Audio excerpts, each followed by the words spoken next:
అనగనగా సీతారాంపురం అనే మారుమూల గ్రామం ఉండేది. ఆ గ్రామంలో వీరయ్య, సీతమ్మ అనే ఇద్దరు దంపతులు ఆవులను పెంచుతూ వాటి నుండి వచ్చిన ఆదాయంతో జీవించేవారు.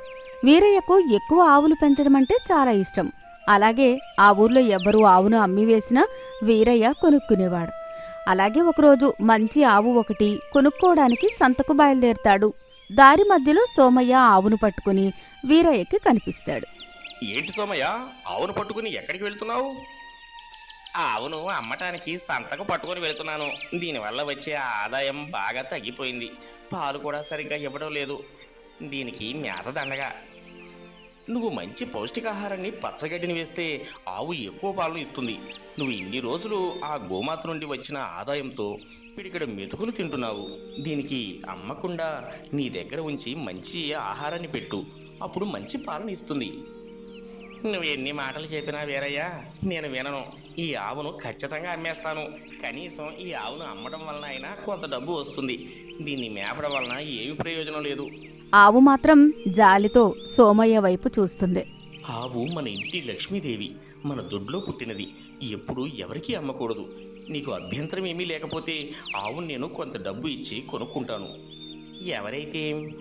ఎవరైనా డబ్బులకే ఇచ్చి కొనుక్కుంటారు కదా. వీరయ్య కొంత డబ్బును సోమయ్యకిచ్చేసి ఆవును తీసుకుని ఇంటికి వస్తాడు. ఒసే సీతమ్మ, మన ఇంటికి లక్ష్మీదేవిని తీసుకొచ్చాను. కాస్త నీళ్లు, పసుపు, కుంకుమ పట్టుకొనిరా. అప్పుడే సంతకు వెళ్లారు, ఇంత తొందరగా కొనుక్కుని ఇంటికి తీసుకొచ్చారు అంటూ నీళ్లను, పసుపు, కుంకుమను తీసుకుని వస్తుంది. మన ఊరు సోమయ్య దగ్గర ఈ ఆవును కొన్నాను. వీరయ్య, మంచి పని చేశారండి. చిన్న ఆవు చాలా అందంగా ఉంది అని చెప్పి ఆవును కడిగి బొట్లు పెట్టి బెల్లం ముక్క తినిపిస్తుంది. వీరయ్య ఆవుకి లక్ష్మి అని పేరు పెడతారు. ఆవులన్నింటిలో ఈ లక్ష్మి ఆవు చాలా బుద్ధిగా ఉంటుంది. లక్ష్మికి బాగా పౌష్టికాహారాన్ని అందించి బాగా గడ్డి వేసేవారు. రోజురోజుకి ఎక్కువ పాలనిచ్చేది.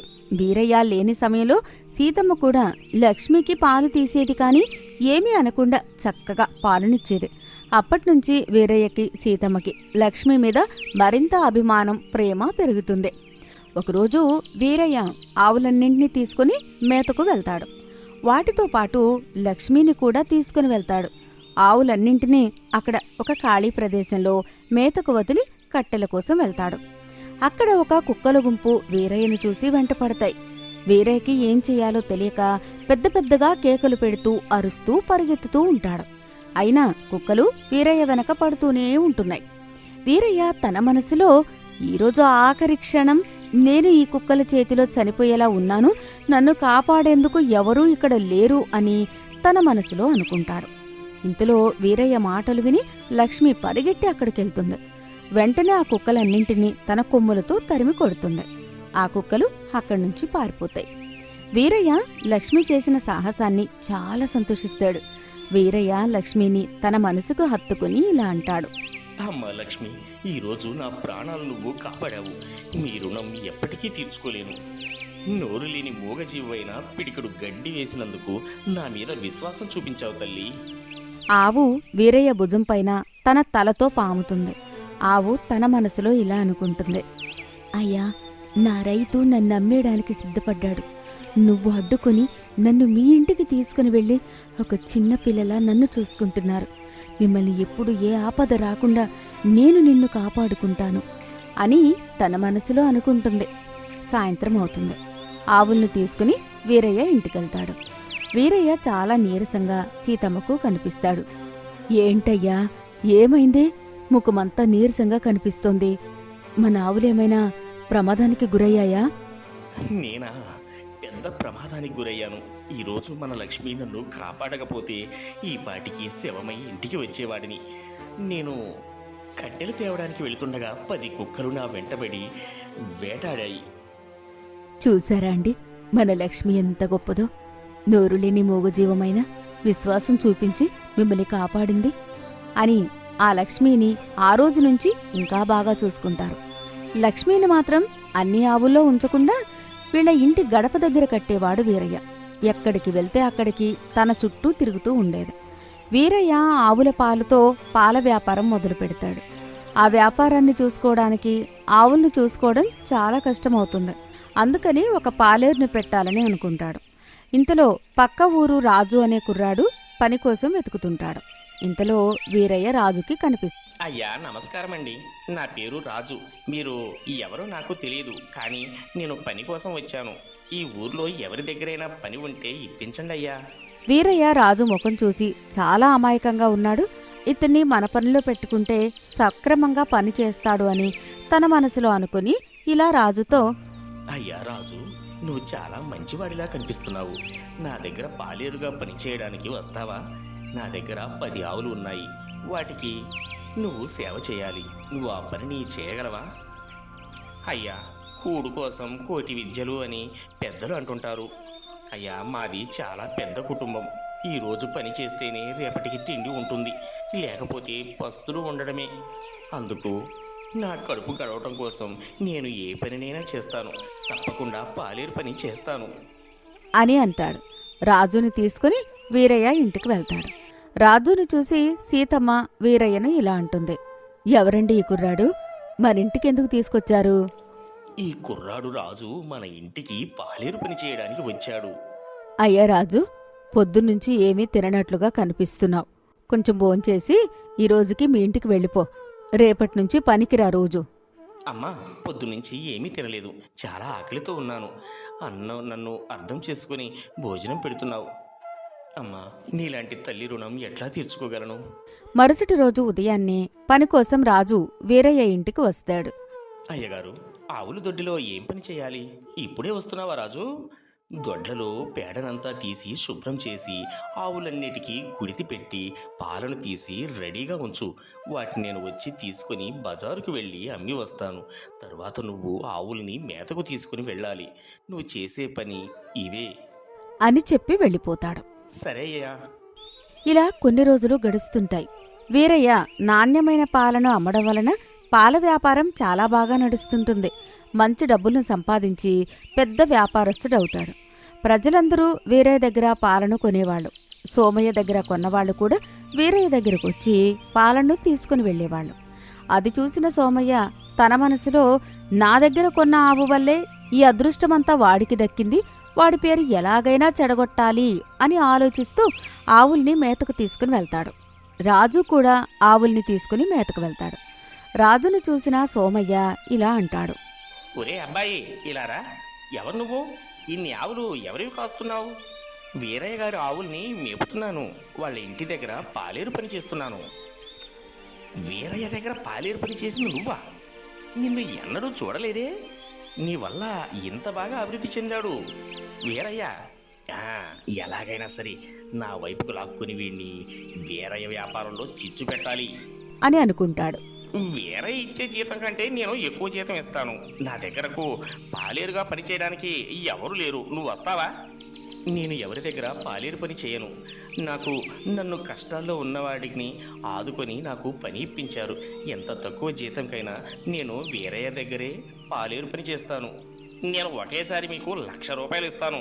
నువ్వు వీరయ్య దగ్గర ఉంటే వ్యాపారం చేస్తూనే ఆ వ్యాపారంలో నష్టం వచ్చేలా చేయాలి. అంటే పాలలో కల్తీ కలిపి అమ్మాలి. ఒకరోజు రాజు పాలను తీస్తాడు. వీరయ్య లేని సమయం చూసుకుని బిందెతో నీళ్లు ఒకవైపు, బిందెతో పాలను ఒకవైపు ముంచి నీళ్లు కలుపుతాడు. అది చూసిన లక్ష్మి తన మనసులో ఇలా అనుకుంటుంది, అయ్యో, ఒక్కసారిగా రాజు ఇలా ఎందుకు మారాడు? ఎప్పుడూ లేందే పాలలో నీళ్లు కలుపుతున్నాడు. ఎవరో చెప్పిన మాయమాటలు విన్నాడు. నా అయ్యగారైన వీరయ్యకు చెడ్డ పేరు తేవాలని ఇలా చేస్తున్నాడు అని వెనక నుండి వెళ్లి కొమ్ములతో ఒక్క పోటు పొడుస్తుంది.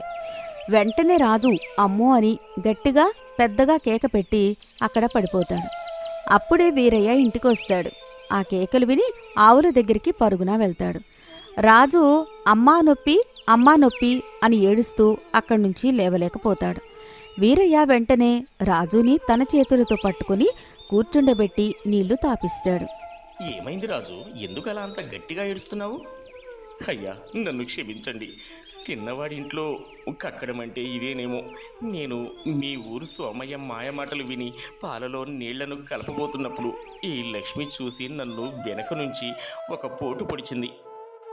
ఈ ఆవుకి ఉన్నంత విశ్వాసం కూడా నాకు లేదయ్యా. నన్ను క్షమించండి ఇంత మోసం చేసినందుకు అని వీరయ్య కాళ్ల మీద పడి క్షమాపణ అడుగుతాడు. ఇంత మోసం చేస్తావా? అమాయకుడవని నేను నా పనిలో నిన్ను చేర్పించాను. కనీసం మా లక్ష్మికి ఉన్నంత బుద్ధి జ్ఞానమైనా నీకు లేదు. అని రాజుని పనిలో నుంచి తీసివేసి వీరయ్య సీతమ్మ ఇద్దరూ కలిసి లక్ష్మిని మెచ్చుకుని ఆ ఇంటి దేవతలా పూజిస్తూ ఉంటారు. అనగనగా విజయసేనుడైన జమీందారి మిథున అనే గ్రామాన్ని పరిపాలించేవాడు. ఈ జమీందారు దగ్గర భూపతి అనేవాడు గుమస్తాగా పనిచేస్తూ ఉన్నాడు. భూపతి జమీందారు గారి దగ్గర చాలా ఏళ్ల నుంచే పనిచేస్తూ ఉన్నాడు. ఈ భూపతిని జమీందారు చాలా నమ్మకంగా నమ్ముతూ ఉంటాడు. భూపతి చాలా నిజాయితీపరుడు. భూపతికి 2 కొడుకులు కూడా ఉన్నారు. పెద్దోడు కాంతయ్య, చిన్నోడు భీమయ్య. వీళ్ళు బాగా చదువుకున్నారు. ప్రణామాలయ్యగారు. నాది ఒక చిన్న విన్నపం. అదేమిటంటే, నాకు 2 కొడుకులున్నారు. వాళ్ళిద్దరూ బాగా చదువుకున్నారు. కానీ వాళ్ళకి ఇంకా ఉద్యోగాలు రాలేదు. మీ దగ్గర ఏదైనా పనుంటే ఇప్పించండయ్యా అని కోరతాడు. భూపతి, నువ్వు నా కుడి భుజం లాంటివాడివి. నీ 2 కొడుకులకి నేను మన గ్రామంలోనే పనిప్పిస్తాను. నువ్వు అంతలా భయపడాల్సినంత అవసరం లేదు. పొద్దున్నే నీ 2 కొడుకుల్ని తీసుకొనిరా. అయ్యా, కృతజ్ఞతలు అని శిరస్సు వంచి 2 చేతులతో నమస్కరించి తన ఇంటికి వెళ్ళిపోతాడు.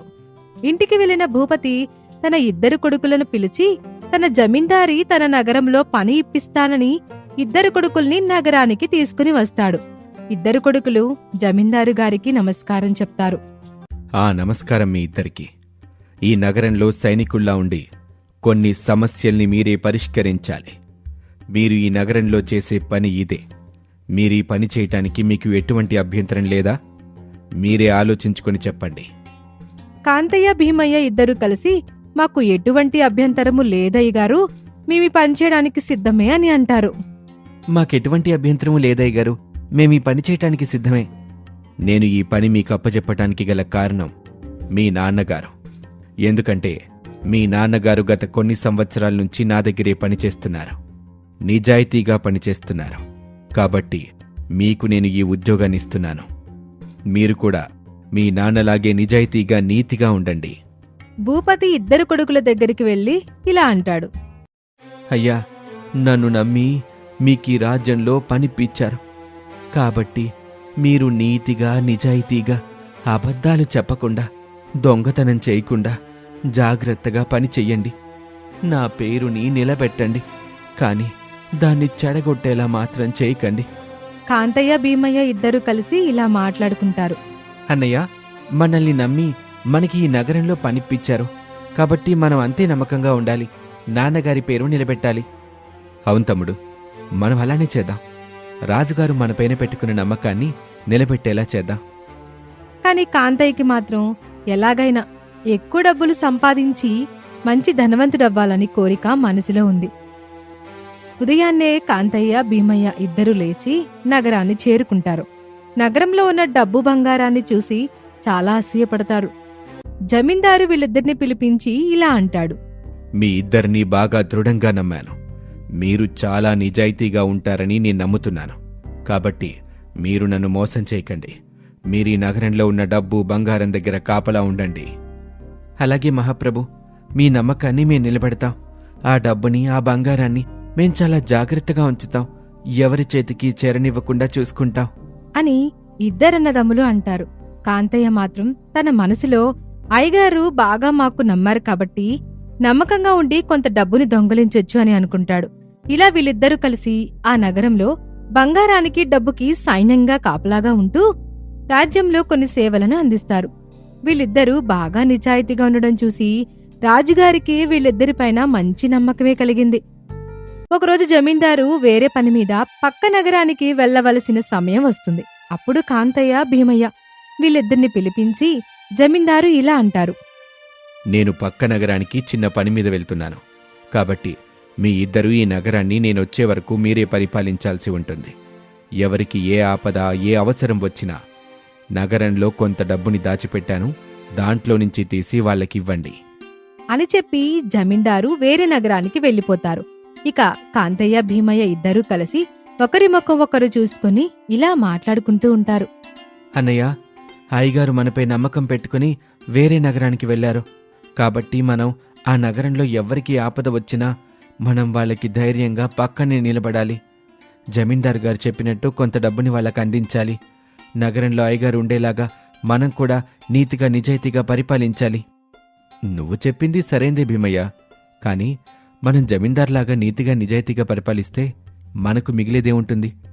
ప్రజలకి ఇవ్వమన్న సొమ్ములో కొంత సొమ్ముని అయ్యగారు లేనప్పుడు మనం దొంగిలించేద్దాం.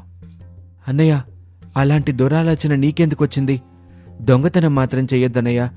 మనల్ని నమ్మి అయ్యగారు వేరే నగరానికి వెళ్లారు. మనం నిజాయితీగా సంపాదించిన డబ్బుతో ధనవంతులం అవ్వగలం, కానీ పరుల సొమ్ముతో ధనవంతులం ఎప్పటికీ అవ్వలేం. భీమయ్య ఎంత చెప్పినా కాంతయ్య మాత్రం తన మనసుని మార్చుకోలేడు. అన్నయ్య, నువ్వు దొంగతనం చేస్తే చెయ్యి, కానీ నేను మాత్రం అలాంటి పని ఎప్పటికీ చేయలేను. నేను నిజాయితీగానే డబ్బులు సంపాదిస్తాను. నువ్వు నిజాయితీగా ఎంత డబ్బు సంపాదించినా ఎప్పటికీ ధనవంతుడివి కాలేవు. నీ కర్మ నీకు ఎలా చెయ్యాలనిపిస్తే అలాగే చెయ్యి. కానీ నేను మాత్రం డబ్బుని కొంత దొంగతనం చేసి అందరికంటే గొప్ప ధనవంతుడవుతాను. జమీందారు దాచిపెట్టిన సొమ్ములో కొంత సొమ్ముని కాంతయ్య దొంగతనం చేస్తాడు. దొంగతనం చేసిన సొమ్ముతో కాంతయ్య మంచి భవనాన్ని నిర్మించుకుని ధనవంతుడైపోతాడు. ఇక భీమయ్య మాత్రం రాజ్యంలో ఉన్న ప్రజలందరికీ సేవలందిస్తూ ప్రజల సమస్యలను తీరుస్తాడు. 2 రోజులు గడిచాక రాజుగారు తిరిగి నగరానికొస్తాడు. జమీందారును చూసి కాంతయ్య, భీమయ్య ఇద్దరు కలిసి ఎదురుగా వెళ్లి మనసుకి హత్తుకుంటారు. జమీందారు గారు వీళ్ళిద్దరినీ చూసి ఇలా అంటాడు. మీ ఇద్దరూ మీ నాన్నగారి పరువు నిలబెట్టారు. నేను లేకపోయినా ఈ నగరాన్ని చాలా చక్కగా పరిపాలించారు. నాకిచ్చిన మాటని నిలబెట్టుకున్నారు. మీరు నేను ఉన్నంతకాలం ఈ నగరంలో మీకు ఎదురు చెప్పేవాళ్లే ఎవ్వరూ లేరు అని ధైర్యంగా అంటారు జమీందారు. ఇలా కొన్ని రోజులు గడిచిపోతాయి. జమీందారు ఈ నగరాన్ని ఇంకా అభివృద్ధి చేయాలని అనుకున్నారు. నగరంలో దాచిన డబ్బులను లెక్కింపు చేస్తాడు. లెక్క వేసినప్పుడు తక్కువ సొమ్ము లెక్కింపుకొస్తుంది. ఇక ఆయనకి అనుమానం వస్తుంది. కాని ఎవరు తీశారో జమీందారు గారికి తెలియక సతమతమవుతారు. ఏదో ఒక రోజు దొరక్కుండా పోతారా అని తన మనసులో అనుకుంటాడు. జమీందారు కాంతయ్య, సోమయ్య దగ్గర ఒక విషయాన్ని చెప్తాడు. అది విన్న భీమయ్య కాంతయ్యని చూస్తూ ఇలా అంటాడు. అన్నయ్య, అయ్యగారికి నువ్వు డబ్బులు తీసావన్న విషయాన్ని ఇప్పుడే చెప్పు. ఇప్పుడు చెప్తే అది దొంగతనంలాగా అనిపించదు. ఏదో అవసరానికి తీసుకున్నావని చెప్పన్నయ్యా. అయ్యగారికి నమ్మక ద్రోహం మాత్రం చెయ్యొద్దు. ఏంట్రా పిచ్చోళ్ళ వాగుతున్నా? జమీందార్ గారికి నా మీద నమ్మకం ఎక్కువ. నేను తీశానని చెప్పినా అతను నమ్మరు. నా మీద ఎప్పటికీ అనుమానం రాదు. కాబట్టి నేను చెప్పను. అన్నయ్య, మంది కాంది మనకెప్పటికీ దక్కదు. అది సొమ్మైనా వస్తువైనా ఇంకేదైనా మనం కష్టపడి సంపాదించింది మనకెప్పటికైనా సరే నిలబెడుతుంది. దొంగతనం చేసిన డబ్బుతో కాంతయ్య చాలా ఆనందంగా బంగారాన్ని, మంచి ఇంటిని, భూమిని బాగానే సంపాదిస్తాడు. అందరికంటే మంచి స్థాయిలో ఉంటాడు. భీమయ్య మాత్రం నిజాయితీగా, నీతిగా ఉండడం వలన తను అంతగా సంపాదించుకోలేడు. కానీ చాలా సంతోషంగా, ఆనందకరమైన జీవితాన్ని గడుపుతూ ఉంటాడు. కాంతయ్య తన దగ్గర ఎక్కువ డబ్బులున్నాయన్న గర్వంతో విచ్చలవిడిగా తిరుగుతూ అందరి ముందు చాలా పొగరబోతుగా ఉండేవాడు. తనకంటే ఎవరూ ధనవంతుల్లేరని భావించేవాడు. తన తమ్ముణ్ణి చాలా చులకనగా చూసేవాడు. తన తమ్ముడికి మంచి ఇల్లు, భూమి ఏమీ లేదని ఎగతాళి చేస్తూ ఉండేవాడు. కాంతయ్య అలా విచ్చలవిడిగా తిరగడం చూసి తనతో పాటు ఉన్న సైనికులకై కాంతయ్యపై అనుమానం వచ్చింది. ఎందుకంటే కాంతయ్య కూడా వీళ్లతో పాటు సామాన్యంగా ఉన్న వ్యక్తి. ఒక్కసారిగా ఇలా ధనవంతుడు ఎలా అయ్యాడని వాళ్ళకి చిన్న అనుమానం వచ్చింది. అప్పటినుంచి కాంతయ్యపై ఎక్కువ దృష్టి పెట్టారు. అయినా కాంతయ్య సైనికుల కంట ఎప్పుడూ పడలేదు. ఇలా కొద్ది రోజులు గడిచిపోయాయి. ఒకసారి అకస్మాత్తుగా కాంతయ్య చాలా అనారోగ్యానికి గురయ్యాడు. ఎంత వైద్యం చేసినా అనారోగ్యం బాగవట్లేదు. ఎంత డబ్బు ఖర్చు పెట్టినా ఆరోగ్యము కుదుటపడలేదు. చివరి స్థాయికి దిగజారిపోయాడు. అప్పుడు తన తమ్ముడైన భీమయ్యను పిలిపించి భీమయ్యతో కాంతయ్య ఇలా అంటాడు. నన్ను క్షమించు తమ్ముడు. నేను చనిపోయేట్లున్నాను. నాకు నీ సహాయం కావాలి. నాకు మంచి వైద్యం ఇప్పించు. కాంతయ్య భీమయ్య స్థితిని చూసి మంచి వైద్యుని దగ్గరకు తీసుకుని వెళ్తాడు. ఆ వైద్యుడు చాలా డబ్బులు ఖర్చవుతాయని చెప్పాడు.